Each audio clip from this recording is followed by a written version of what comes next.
Good morning, everybody. I'm on my way to my very first expo. I'm super excited.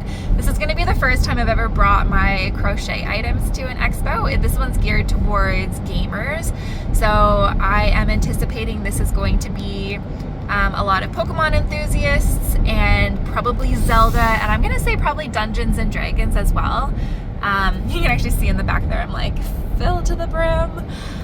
This was kind of a spontaneous decision for me to join this one this year, so I didn't get as much prep time in as I would have liked, but I'm going to kind of use this event as an indicator if I wanted to sign up for it again next year with some better preparation.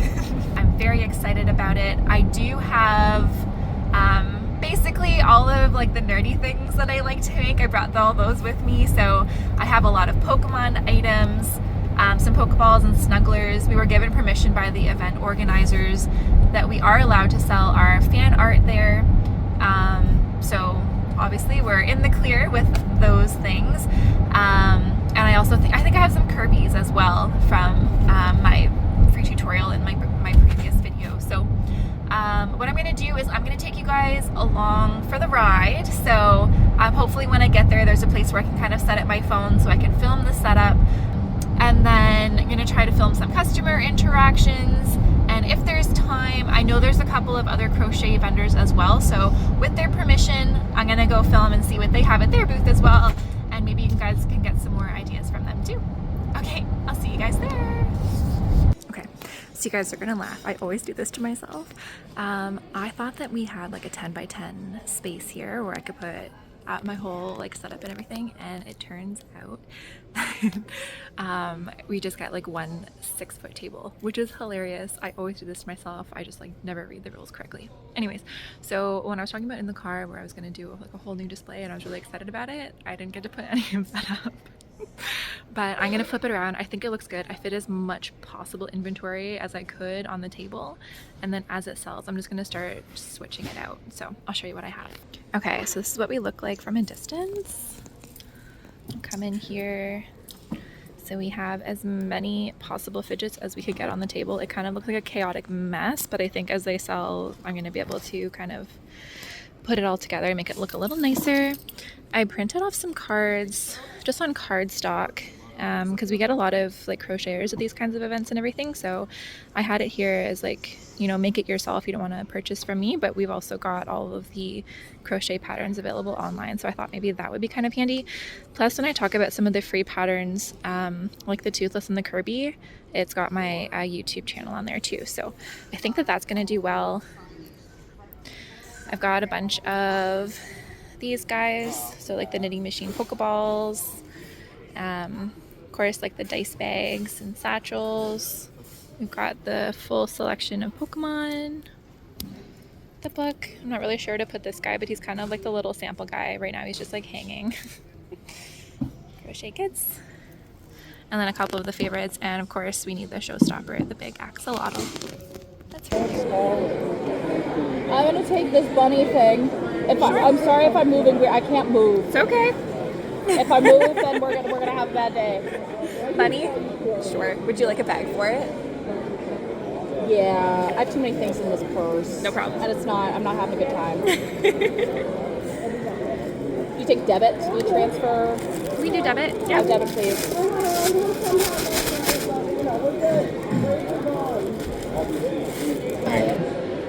You found one? Awesome. Flower. Yeah, maybe not. I think you're right. I think so too.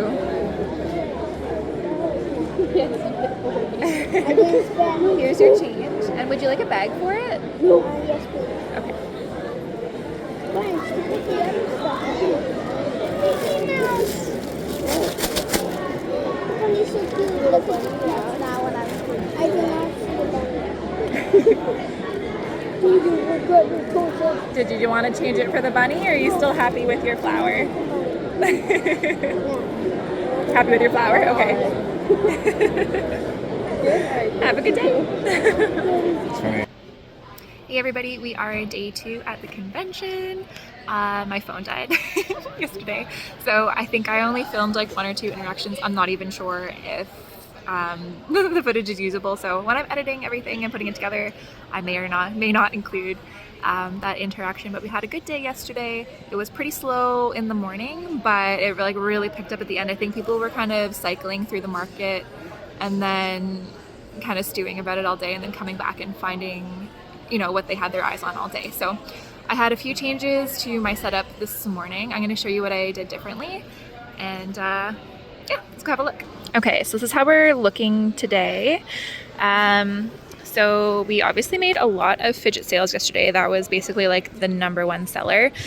So kind of condensed everything that I had here. Now that I'm looking at it, I actually realized I missed the top tier. So I'm gonna move some of these ones off the bottom to the top. We've also got kind of feeling around for the style of everybody coming through. I have like the more like girly, adorable looking little bubs. And I think that these are going to sell okay. This one kind of looks like Princess Peach, like obviously not on purpose, but so I'm hoping that that sells because there's a lot of Mario type fans coming through. Changed this displayer out. I had the bags, like the dice bags sitting up top yesterday, and I noticed that there wasn't a lot of Dungeons and Dragons fans coming through, so I put the Pokeballs front and center. We had a lot of people looking at them yesterday, but they were kind of tucked in and not very accessible, so I'm hoping that these will make them like a quick little grab and go, and they're only $5, so I'm hoping that they go today. And then because I didn't have a lot of low dollar amount stuff, I just kind of like threw what I didn't have much, but whatever I had in inventory, basically like $5-8, just like quick little grabs for like little kids. So I sold a lot of the Pokemon snugglers yesterday, so this is what's left, and I pulled out a couple extras that I had sitting in inventory, so they're basically just sitting on my table. I brought out Frankie the Fox because I realized that I think he's going to fit in really well with this demographic, so I think he's going to sell. And then basically what's left here, so I threw my 2 Labubus. They were kind of just like floating on the table yesterday. Threw them on the shelf, so like looking people right in the face. And then basically just fitting in like the rest of the dragons and everything. It definitely was not a high ticket like dollar amount yesterday, so there wasn't a lot of people looking at the dragons, but I'm kind of hoping they catch somebody's eye today. It kind of seemed like yesterday the maximum amount that people were willing to spend on plushies was $30. So I actually went ahead and changed some of my prices throughout the day, and I noticed that like the $30 amount was right on target. So once I did that, I made a lot more sales. Like this little Kirby I had at $35 yesterday, and once I changed it to $30, I had a sale in the next few minutes. So yeah, this is what we're looking like, and I hope it's gonna be a good day. So I actually have a few minutes to go around and check out some of the other crochet booths before day 2 starts. So let me take you around right now. Okay, here we have a place called Twister Creativity, and I've seen a couple of these selling yesterday. So we have some beautiful Pokemon on this table. I think I saw a couple of Pikachus walking around yesterday, so people were obviously really loving it. And then we've got really, really cute little like Pokeball keychains. So this booth doesn't want to focus on there, but it is Loopy Goose Crochet. So that's them right there. And we're just gonna have a quick look at what they have. So they have super, super cute. I love this like little popcorn guy. Oh, he's adorable. They've got the classic octopus. That looks like Anchor the Octopus to me. Got strawberries. Love this. That is adorable. We've got a really nice little kid-friendly bin here with the little swishy guys. Beautiful work. Okay, management of it got this one looks like it is food-centered. I've never seen anything like this before. But it looks like you make like your own chicken nuggets or cheeseburgers. We've got lots of cute little food characters. I am loving. Look how cute that is.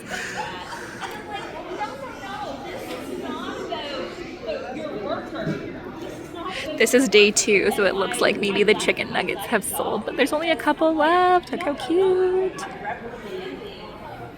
Okay, and then we're at another combination booth here for crochet and knit. So this is one, and then I've got another card here.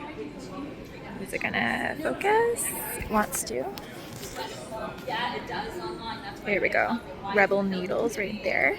So you can see we have some beautiful hoods here. Can you see that artwork? That is stunning. I'm loving like the stitch. This one's my favorite. Do you take card or? I do, yeah. All right, we'll do it. Sure. 20. Would you like a bag for her? No, I'll put it in here. Okay. So it says 20 right there. Awesome. Would you like a receipt? No, that's good. Thank Okay. you. Have a great Thank you. day. Enjoy. Take care. Bye. Pikachu? Sure. Would you like a bag for it? So did you say yeah? You like a bag? No. Okay. It's going to be debit. Yeah.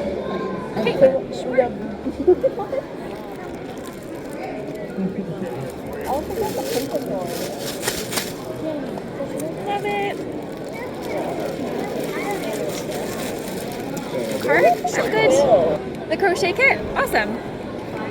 Is it 20 plus tax or 20? Just 20 even. Thank you. Would you like a bag for it as You well? want a bag, honey? It's okay? Awesome. You good?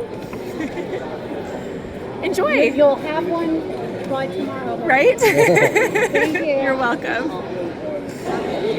Oh, You find one that you like? yes. I'm not putting him down until he's paid for. Look at the little donuts. Oh, they're so cute. You make all these. I do, You're yeah. so talented. Thank you so much. Oh, baby. Look at the flowers. Yeah. Fidget flower. What do they do? Oh, that's cool. I think the beads are the beads the fidget part on the flower? Yeah. That is so cool. Yeah. Which one do you like? Good pick. Okay, we're gonna get this one too, Tic Tac. I do, yeah. Hey everybody, okay, so just finished the show. My phone died again. I think that my Square being connected through Bluetooth to my phone just completely drains the battery as it's like searching for that connection all day. So I'm plugged into my car now, so I didn't fill my pack up. It's nothing special, it's not really anything different than when I put it all up. It was a really quick pack up, took like 10 minutes. So I've got everything in the back again. Woo! There's my axolotl in the back. Didn't sell it, I was kind of sad, but it was a good conversation starter. Anywho, so I'm going to drive home right now. It is about 7 o'clock in the evening. I'm going to grab something to eat for dinner, and it's probably going to be after 9 by the time I get home, so probably tomorrow. I will do my tally up, see exactly how many pieces were sold, the total dollar amount. I'll put it up on the screen and everything for you, and kind of talk about the best sellers and the learnings for the day, because this was, again, my first expo. And I would say that the trends were a little bit different than just like a standard farmer's market. So I'll fill you guys all in tomorrow. Okay, so it's been a couple of days since the event. I've had some time to kind of digest how everything went down, and I kind of just wanted to recap how everything went. So overall, it was a super fun experience. Like I mentioned earlier on, I've never done an expo like this before, so it was definitely a learning experience. I didn't know exactly how to prep for the market, and I didn't know what to expect. So overall, it was really successful. The top sellers I found were like video game characters, kind of like Kirby, and some TV characters like Bluey. So those were the ones that were easily recognizable by the people walking through, and they were definitely the ones that were drawing the crowd. For the Pokemon characters, the top 3 sellers really surprised me. So it was Eevee, Snorlax, and Squirtle. I thought Pikachu for sure was gonna make the list, and Charmander as well. When I released the free Charmander snuggler pattern, I think that was, like the most popular Pokemon pattern that I've released so far. So I was really surprised that it was not the top seller. But anyways, interesting learnings. The top video game character was Kirby, so everybody walking by was really, really loving it. And I think I mentioned earlier that the top TV character was Bluey. Everybody knew who Bluey was. In my setup, so I had kind of an array of plush animals, plush snugglers, and then fidgets. So out of everything that was on my table, the style that did the best were the fidgets, so the beaded fidgets. Kind of not surprised because the packaging really draws your eye, and between all of the other like plushy type vendors that were also there, there wasn't anything like it at that show, so I can see why it kept bringing people back. Out of the fidgets, also kind of another surprise. So the top seller was actually the Stingray, which I wasn't anticipating. And then second place was the hedgehog, which I thought was gonna be number 1. And then the chicken. The chicken always gets a notable mention. Everybody always loves it. A lot of people put it down. It's just like not their animal, but it was selling really well that day. So it was fantastic. So let's talk money. So on the first day, the total sales were $473. I noticed that I had a lot of product that was out that wasn't quite matching what the crowd was looking for. I thought there was going to be some like Dungeons and Dragons type demographic there, and nobody was really paying attention to the dragons. Kind of sad. So on day 2, I took down all of my dragons and put out some more character plush, kind of like the bubs and stuff like that. And that ended up doing much better. So on day 2, I made $1,573. So almost triple what I made the first day. So the changes definitely made sense. So in grand total gross sales, it was $2,046. I paid $60 for the table fee. Actually, technically speaking, the table fee was free, so you actually just pay for your ticket to enter, and then you could apply to become a vendor. If they accepted you, then you can set up your table for free. So $60 entry fee, and then I got to set my table up. So minus that table fee, I made $1,986. One learning that I had, which I thought was really interesting, is that the customers kind of behave differently than what I would normally see at a farmer's market. So at a farmer's market, right, people stop by your table, they like something, they pick it up, they either buy it, or they say they're gonna come back, you know, after they've done their loop, and then they come back for it and they buy it. So it's like a really quick transaction. You get a feel for it right away, whether or not people are interested in your stuff. Yeah, and you can kind of feel out the day from there. Here it was a little bit different. So here people were spending the whole day at the event. So they were circling around for a cosplay competition.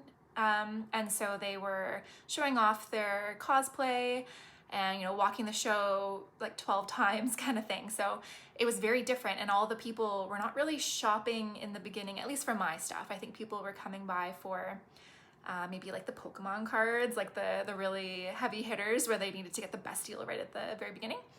And then kind of just window shopping for the rest of the day. So to be honest, on both days, most of my sales happened in the last like 2 hours of the show before closing. So on the first day, it was actually really disappointing because I was only making like $100 basically for the full day until the last 2 hours. And I thought, oh no, this is gonna be terrible. But it was really, you know, I just learned that that's not the, you know, the buying style of that kind of show. So basically, if you guys are going to a convention like this as well, I don't know if they're all the same. This is, again, my first one that I've ever done, but I would just say don't get discouraged in the first few hours, because I think that they like to walk around and see the whole show and, you know, kind of stew on it and find the best deals, and then they'll come back and purchase. So that was a neat learning. I'm going to be doing this again. I think I'm going to do it again next year.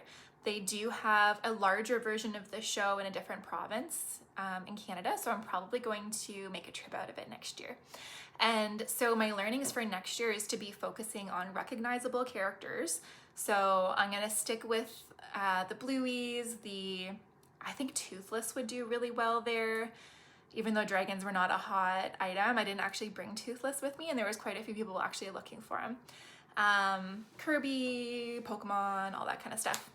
And focus on the fidgets as well, because, you know, you think about the dollar amount. So in gross sales, $2,046. Most of my items are $20 and under. There was a few that sold that were $30, but that's a lot of sales to be adding up to equal $2,000. So I would definitely focus on the fidgets again next year and build up more of an inventory on those. And I guess, grand scheme of things, would I do it again? Absolutely. That was so fun. I loved seeing the cosplay. I thought that was so cool. I loved seeing all the other crochet artists because everybody brought something really unique to the table. Seeing those giant Pokemon plushies was really, really cool. There are some patterns out there I've never seen before. Seeing the hoods, I thought those were so neat. And especially those little like hamburger, build your own hamburgers and all that kind of stuff. I thought that was so cool.